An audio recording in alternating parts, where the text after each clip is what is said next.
آپ نے وہ حدیث تو ضرور سنی ہوگی، انما الاعمال بالنیہ، اعمال کا دار و مدار نیت پر ہے۔ ایک اور حدیث جس کا مفہوم ہے کہ ایک آدمی کے پاس مال ہے اور اس کے ساتھ علم بھی ہے، وہ اس مال کو اپنے علم کے مطابق اچھے کاموں میں لگاتا ہے، صدقہ کرتا ہے، خیرات کرتا ہے، نیکی کے کاموں میں خرچ کرتا ہے، تو اللہ سبحانہ و تعالیٰ اس کو اس پر اجر و ثواب عطا فرماتے ہیں اس کی نیت کے بقدر۔ دوسرا آدمی ہے، اس کے پاس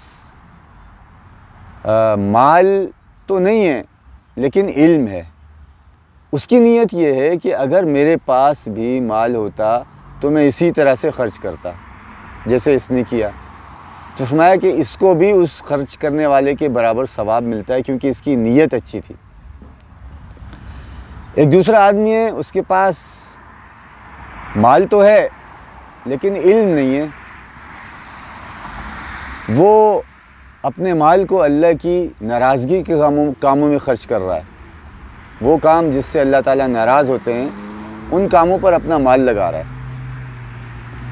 تو اس کو اس کا گناہ ملتا ہے۔ دوسرا ایک آدمی ہے جو اس کو دیکھ رہا ہے، اس کے پاس نہ مال ہے نہ علم ہے، اور اس کی نیت یہ ہے کہ اگر میرے پاس مال ہوتا تو میں بھی اسی طرح لگاتا، تو فرمایا کہ اس کو بھی اس کی نیت کی وجہ سے اس کی طرح سے گناہ ملے گا، عذاب ملے گا، جس طرح سے اس مال والے کو علم نہ ہونے کی وجہ سے اللہ کی ناراضگی کے کاموں میں خرچ کرنے پر جو گناہ اور عذاب ملا، اس کو بھی ویسے ملے گا، صرف نیت کی وجہ سے۔ اس لیے ہم جو بھی عمل کریں وہ صرف اور صرف خالص اللہ کی رضا کے لیے کریں، عمل کرنے سے پہلے سوچ لیں۔ ایک اور حدیث اسی نیت کے بارے میں آتی ہے کہ اس امت کے 3 بڑے طبقے یا اس امت کے 3 بڑے لوگ جو ہیں وہ صرف نیت کی وجہ سے جہنم میں ڈالے جائیں گے۔ اس امت میں 3 بڑے لوگ کون ہیں؟ ایک عالم فرمایا، ایک شہید، اور ایک جو ہے وہ سخی۔ عالم فرمایا کہ العلماء وارث الانبیاء، کہ علماء جو ہیں وہ انبیاء کے وارث ہوتے ہیں، اس لیے کہ انبیاء کی وراثت کوئی درہم، دینار، روپیہ، پیسہ، ڈالر نہیں ہوتی، بلکہ انبیاء کی میراث ان کا علم ہوتا ہے، وحی کا علم ہوتا ہے۔ تو یہ علماء چونکہ اپنے سینے میں انبیاء والے علم کو لیے ہوئے ہوتے ہیں، اس لیے جو ہے فرمایا کہ علماء جو ہے انبیاء کے وارث ہیں۔ لیکن کل قیامت کے دن ایک عالم کو بلایا جائے گا اور اس سے پوچھا جائے گا کہ تم نے کیا کیا دنیا میں؟ وہ کہے گا یا اللہ آپ نے مجھے علم دیا اور میں نے اس علم کے ذریعے جو ہے وہ لوگوں کو سکھایا اور لوگوں کو درس دیے، لوگوں کے سامنے میں نے تقریریں کی، تو اللہ پاک فرمائیں گے کہ تو جھوٹ بولتا ہے۔ وہ تو اللہ کے آگے منہ کے سامنے جھوٹ بولتا ہے، اللہ کو تو پتہ ہے اس نے کیا کیا۔ فرمایا کہ تو جھوٹ بولتا ہے، تو نے یہ سب اس لیے کیا کہ لوگ تجھے عالم کہیں، اور فرمایا کہ منہ کے بل گھسیٹ کر اس کو جہنم میں پھینک دیا جائے گا۔ دوسرا سخی کو بلایا جائے گا اور پوچھا جائے گا کہ تو نے کیا کیا؟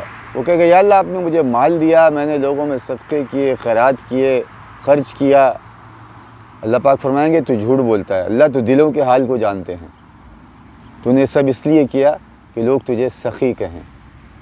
فرمایا منہ کے بل گھسیٹ کر اس کو بھی جہنم میں پھینک دیا جائے گا۔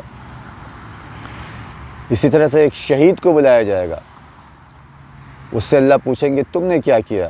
وہ کہے گا یا اللہ میں نے آپ کے راستے میں جہاد کیا حتیٰ کہ میں شہید ہو گیا۔ اللہ پاک فرمائیں گے تو جھوٹ بولتا ہے، تو نے یہ سب عمل اس لیے کیا کہ تاکہ لوگ تجھے شہید کہیں، سو دنیا میں کہا گیا۔ اور اسی طرح عالم کو کہا جائے گا دنیا میں تجھے کہا گیا عالم، تو نے اسی لیے کہا تھا اپنے نام کے لیے، اپنی شہرت کے لیے۔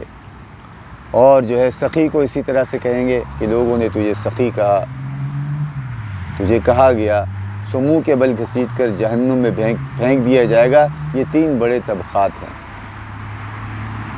تو اس لیے بہت ڈرنے کی ضرورت ہے کہ ہم جب بھی کوئی عمل کریں پہلے سوچ لیں، عمل کرنے سے پہلے، درمیان میں اور عمل کے بعد، کہ یہ میں نے عمل کس لیے کیا ہے۔